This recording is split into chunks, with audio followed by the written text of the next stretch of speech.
Mobile offer optimization. Let's say that a person picked a particular offer and is planning to run it on a particular traffic source. When it comes to mobile, there are more variables that come into play compared to advertising on desktop computers with PPC ads or banner ads, for example. The number of variables makes it so that tracking what combination of variables leads to a conversion is very important. Consequently, a person could not start running traffic to an offer without having tracking in place. It is hard to try to pinpoint things manually, and tracking is something that you can get for free. There are two tracking platforms that I'm going to be talking about in this slide in particular. The best tracking platform for mobile traffic appears to be iMobiTrax. iMobiTrax is a paid tracking platform. There is a monthly fee for it, but an alternative that is for free is Mobit. Mobit is free up to a certain point. I don't know how many clicks it is, but you can run several offers with it without having to pay anything. Once a person starts sending traffic to a particular offer, he or she may find out that one or more combinations of variables produce profit. These are variables on which a person may focus on: the phone carrier, the publisher site ID, the operating system, the phone manufacturer, the specific phone device. Because of various geolocations requirements for mobile CPA offers, the carriers, the dominant operating systems, the dominant phone manufacturers, the dominant devices in one location may not be the same in another location. Being focused on mastering one thing, one traffic source, for one country in particular at a time, can help save valuable time, can help a person determine what type of offers are likely to work best.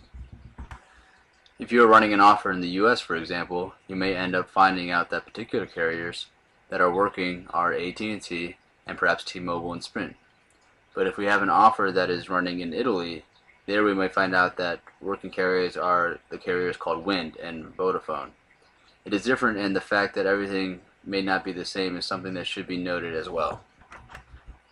It may happen that after spending $50 on an offer that has a payout of less than 5, there are no conversions or the break-even point does not seem to be close. If this happens, it may be better to move on to another offer. Do not get to the point where you are spending hundreds of dollars on an offer while it is not breaking even or not profiting. A person may find out that an offer is producing the most conversions on the phone carrier Wind when the traffic is coming from an Android phones from the Samsung ATS 535-839 devices in particular. The affiliate may also notice that a specific group of publisher site IDs, these are made up of site IDs 4584, 15987, 16472, and the ad network are responsible for the most of his or her commissions. Additionally, it may also appear that most of the conversions occur during the weekend. That affiliate may or not be able to zone in on all those variables that are working. This may not be possible depending on what the ad network permits to do when setting up and optimizing the campaign. Furthermore, if the payout is 25 cents, for example, it may not be possible to dial in all the working variables without having CPC that ends up eating too much of the revenue generated. What can happen is that you may see that a certain combination of variables may lead to a 200% profit, for example. The problem may be that your ad network, if it is an example BuzzCity, does not make it readily available to block non-performing site IDs or to select certain site IDs, or you may not be able to select the working ad.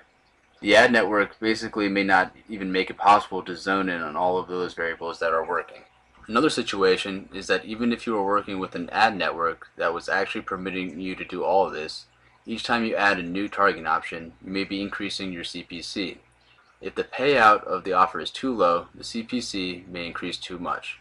The increase may be such that the profit has evaporated basically. While I mentioned dialing in the variables, one has to be careful when dealing with mobile ad networks. They do not work like Bing or Facebook ads, for instance, as doing more than one change at a time. For example, picking the right carrier, choosing the right site ID, and choosing the most profitable devices all at the same time can end up creating a result other than what is anticipated. Basically, when it comes to mobile advertising, the way we do changes in places like Facebook may not be the best way to make changes with mobile ad networks. What can happen is that you see, for example, that a particular carrier is working very well when it is combined with certain devices, and you see that if you were going to combine these together, you would be shooting your ROI to a higher level. But if you were to make these changes at once, like you have your campaign, you decide to choose the working carrier, and then to choose the right site ID at the same time, and then the resume campaign, the result you may be getting may be different than what you were expecting. This is because of the way the ad server works. In order to bypass this problem, what you could do is actually clone the campaigns. When you want to make a change, you clone the campaign that was live and then you make the change to this clone campaign. If you want to make a change to the carrier, you clone the campaign that was running, and in this new clone campaign, you make the change to the carrier. Then if you want to make another change, you wait to see how this clone campaign performs, and then if it works well, you may make the new change, but after cloning that clone campaign. Each change you want to clone the campaign and then make the change. Do not make all the changes at once, and do not make all the changes to the initial campaign. It can seem like too much work, but it is an important advice when you work with mobile ads. Knowing that it could take some time for ad networks to approve new campaigns, a tip that could be given is that when you create the initial campaign, you create copies of the campaign and you let these copies be paused. When you need to make some optimization, you resume the campaigns. By the time you would need these campaigns, they may have already been improved. If you launch a campaign and the campaign is running and you realize that you want to focus on a particular carrier, if you were to create a new campaign, you would have to wait for the campaign to be approved, and depending on the ad network, it could take some time. What you can do as an alternative is that when you create the initial campaign, you create copies of the initial campaign and it lets you be there for them to be approved. When they have been approved, you put them on pause.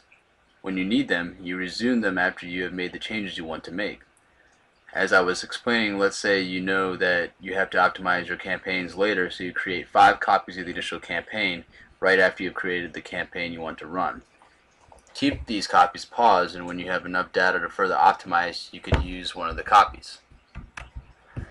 When it comes to mobile, while it can be attracting to only focus on targeting the specific devices, the operating systems, the site IDs, and the carriers that are the most profitable, doing this could lead to a significant loss of traffic. As a result, what may be better is to get rid of the smaller number of variables that create the biggest loss. Effectively, you may be better off blocking a device that gets a significant number of clicks but never produces a conversion than to get traffic from only 3 devices that lead to the most conversions, unless the ad network you are working with has a lot of traffic for these devices and you are not suffering from a huge loss of traffic when doing so. It should be remarked that the more targeting you add to a campaign, the higher you may have to set up your CPC in order to get traffic. As I was talking about earlier, a low payout may not permit to get really granular in the targeting options because the increase in the CPC may cause too much of a loss in the profit generated. As you may have already guessed, with mobile, it is not that much about the optimization. It is about the amount of traffic you can get at a certain price, a price that still makes sense to you because it still produces profit. Once you have an offer that produces profit for you or is close to the point of profits, what you can do is ask for your affiliate manager for an increase in payout. It is also called a pay bump.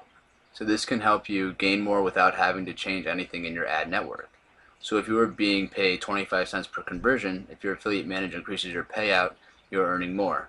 And you have done nothing to your ads. You've just asked for it, and this is an increase and translates to more money. Similarly, you can ask your ad manager in your ad network to lower your CPC so that you could buy more traffic. So this type of request can show why a good relationship with one's affiliate manager and ad manager can just result in more revenue. The same way you have asked your affiliate manager for an increase in payout, you can ask your ad manager to decrease the CPC. So that way you are also getting more for your promotions without really having to optimize anything. I really hope that these videos really help you avoid some of the mistakes I have made. These mistakes have been costly. A lot more could be said about the mobile CPA, but I believe that going in the trenches and applying these things and launching campaigns may be the best way to learn. However, you have to be careful. Do not put all your money on one offer, and do not spread yourself too much to the point where you're not really leveraging your investment. Thank you for your very much time for watching. I wish you a good day.